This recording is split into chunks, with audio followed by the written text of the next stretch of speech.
Welcome to episode 5 of Surnames of Southern Appalachia. It's been great to receive requests from a diverse population of folks from New Zealand to Europe to America. It's hard to appreciate the fact that there are hundreds, indeed thousands of surnames just in southern and south central Appalachia alone. To make our task more manageable, I'm focusing on early surnames.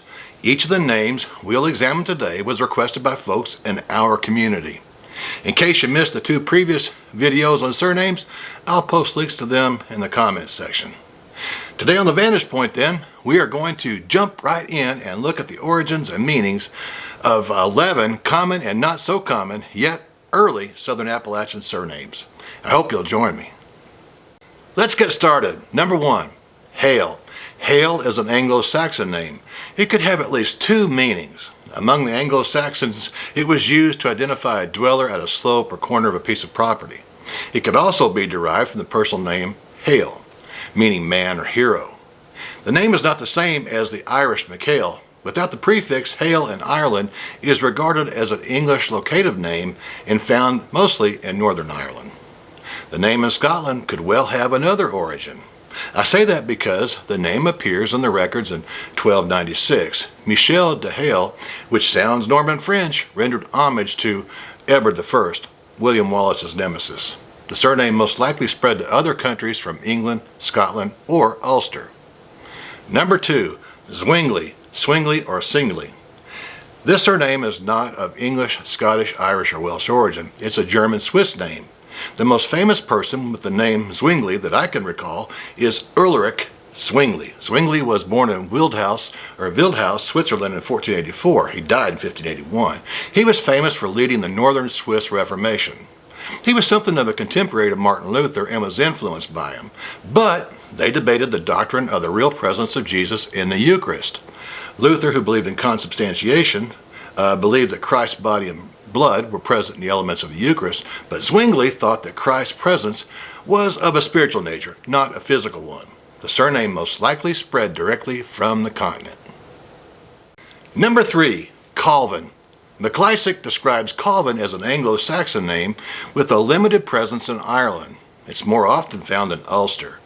However, Harrison points to a French origin for Colvin, which he argues is another way to spell Calvin. Colvin is found in Scotland, but according to George Fraser Black, it has a limited presence in the records and is most likely derived from Colville.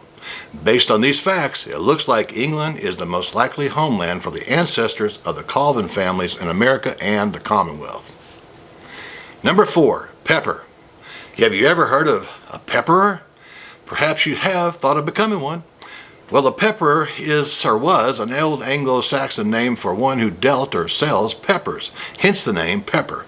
One could argue that the original Pepper family lived a sort of a spicy life. The surname is found in 17th century Scottish records, but it's not plentiful across the body land. The surname Pepper isn't common in Ireland, including Ulster. Based on these facts, it looks like England is the most likely homeland of the ancestors of pepper families in America and the Commonwealth, especially here in southern Appalachia. Number 5, Phipps and Phillips. The surname Phipps looks like it might be related to Phillips, so I'll talk about both surnames now. As we'll see shortly though, I'm not convinced that they are related. Phipps, according to Harrison, recognizes that Phip is an English expression of the Greek Philip, so in a sense, they are related. By adding the S, Phipps means the son of Phip. If your Appalachian family is named Phipps, there's a good chance that the earliest Phipps immigrants were from England. In Ireland, though, some members of the Philbin family changed their surname to the English Phillips. Phillips is mentioned in the Scottish records as far back as the 1160s. So unlike Phipps, early immigrants named Phillips could have immigrated from just about anywhere in Great Britain or Ireland.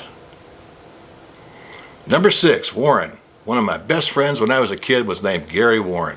He was a solid baseball player. We had a lot of fun playing ball. His surname is one of those that could have multiple origins. Originally, the name was introduced into England and Ireland by Normans who were from Varennes in the French district of Dieppe.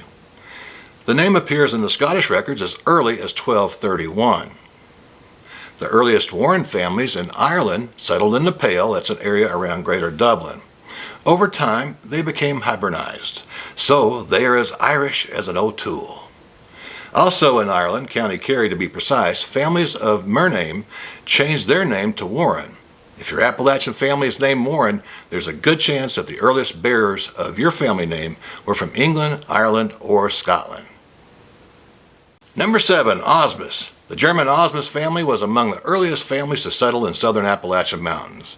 In fact, they began farming in the Powell Valley near the Cumberland Gap area in 1792.